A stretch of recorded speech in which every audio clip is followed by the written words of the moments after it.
Kembali di Kompas Siang, Saudara, Komisi Pemberantasan Korupsi meminta maaf kepada rakyat Indonesia dan berjanji akan mengusut tuntas kasus pungli miliaran rupiah serta membebas tugaskan pihak yang diduga terlibat. Namun sanksi yang dinilai kurang tegas itu menuai tanda tanya publik akan kualitas integritas para pegawai di lembaga anti rasuah ini. Kami sampaikan permohonan maaf untuk seluruh masyarakat Indonesia atas dugaan tindak pidana korupsi yang terjadi di penjagaan perawatan Rutan Kelas 1 Jakarta Timur Cabang KPK. Kami akan berkomitmen untuk menyelesaikan ini setransparan mungkin. Permintaan maaf mengiringi sikap terbaru KPK dalam menangani kasus dugaan pungutan liar di rutan lembaga anti rasuah ini. Pimpinan KPK Nurul Gufron mengakui insan KPK bisa berbuat salah. Namun KPK memastikan akan bertindak tegas dan menegaskan komitmennya untuk membangun integritas lembaga. Sekjen akan membentuk tim khusus dalam rangka pemeriksaan atas dugaan pelanggaran disiplin. Jadi kami akan membagi dua klaster yang kemungkinan tindak pidana korupsi tadi sudah akan dilakukan penyelidikan, sudah diperintahkan untuk dilidik. Tetapi kalau mungkin ada klaster insan KPK lainnya yang diduga melanggar disiplin pegawai KPK pada Rutan Kelas 1 Cabang Jakarta Timur Cabang KPK, maka pemeriksaan tersebut selanjutnya akan dilakukan dan dikoordinasikan baik melalui inspektorat maupun oleh atasan langsung. Kami akan melakukan pembebasan sementara dari tugas jabatan terhadap para pihak yang diduga terlibat, agar para pihak dapat fokus pada proses menegakkan kode etik, disiplin pegawai maupun hukum yang sedang berjalan, baik itu di Dewan Pengawas, Inspektorat maupun Direktorat Penyelidikan. Hingga saat ini, KPK juga belum merinci ada berapa orang yang diduga terlibat pungli.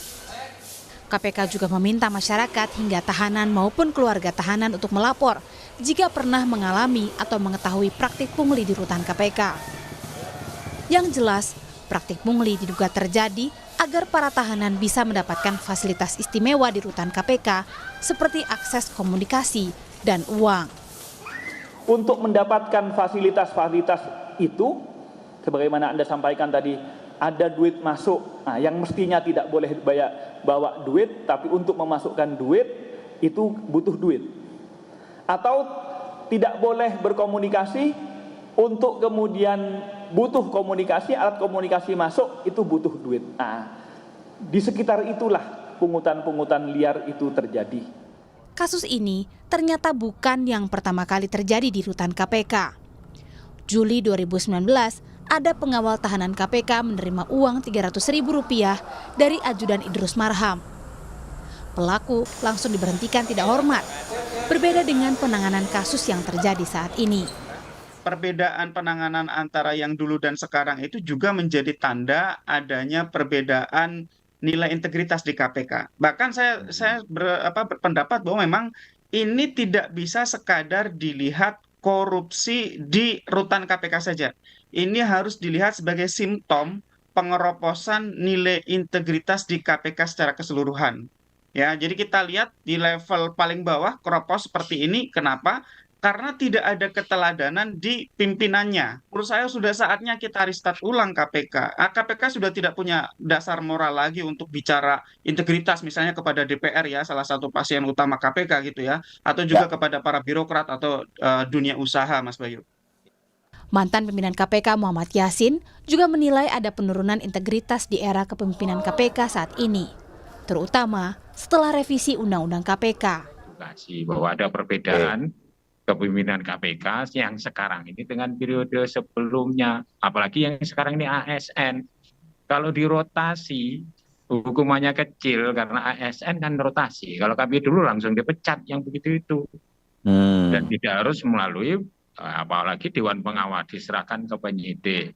Kemudian putusan untuk memberhentikan kan harus kita mengikuti SOP-nya ASN, ini yang merepotkan.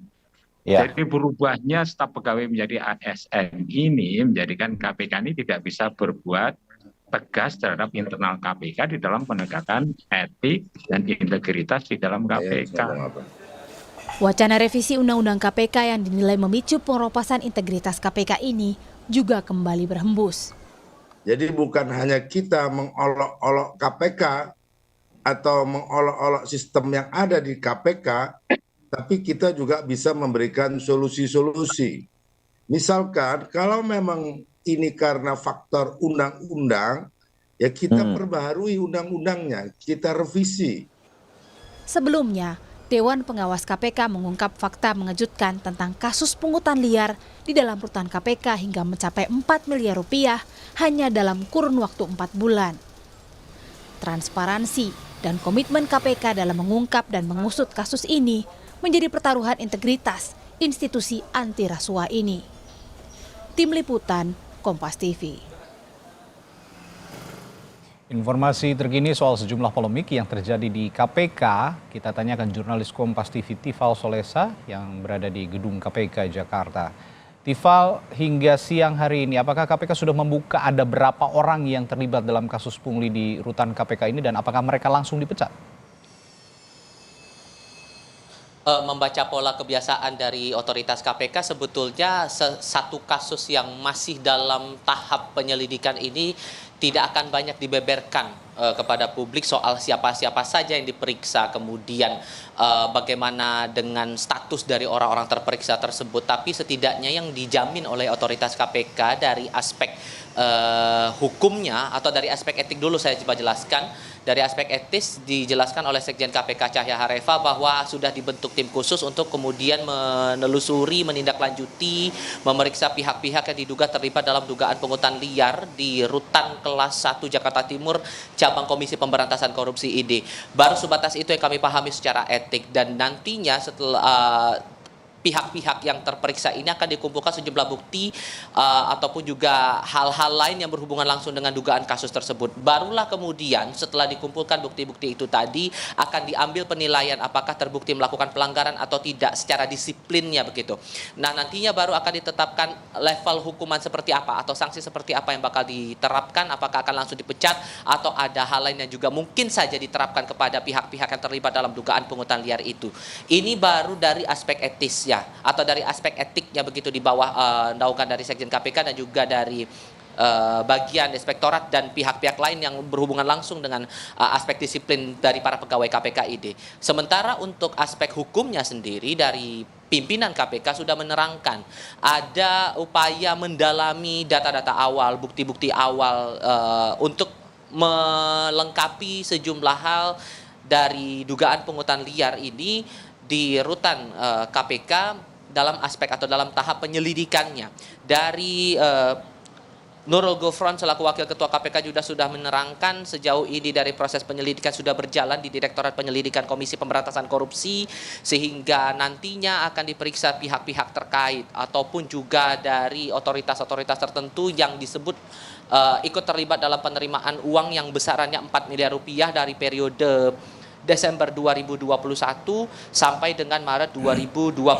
Bahkan dari otoritas KPK dalam hal ini Dewan Pengawas tak menutup kemungkinan angka itu dan rentang waktu dari temuan dugaan pungutan liar bakal bertambah, bakal melebar. Inilah yang menarik untuk kita cermati bersama, sehingga yang dijamin juga oleh pimpinan KPK dari penyidik atau dari penyelidiknya akan melakukan pengusutan kasus secara objektif dan transparan ke hadapan publik. Itu yang dijanjikan oleh Nurul Gufron selaku Wakil Ketua Komisi Pemberantasan Korupsi. Selain itu, ia juga menyampaikan penyesalan atas munculnya kasus ini, kasus dugaan pungutan liar tersebut, dan berjanji untuk melakukan atau berkomitmen mengusut kasus ini lebih serius.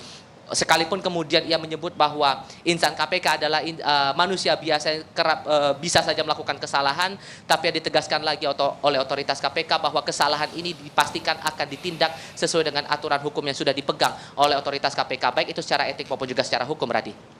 Ya, kita nantikan nanti apakah memang mereka akan diproses sesuai janji, karena memang ini sudah mencoreng nama dan integritas KPK sebagai lembaga anti rasuah. Terima kasih Tifal Solesa melaporkan langsung dari gedung KPK Jakarta.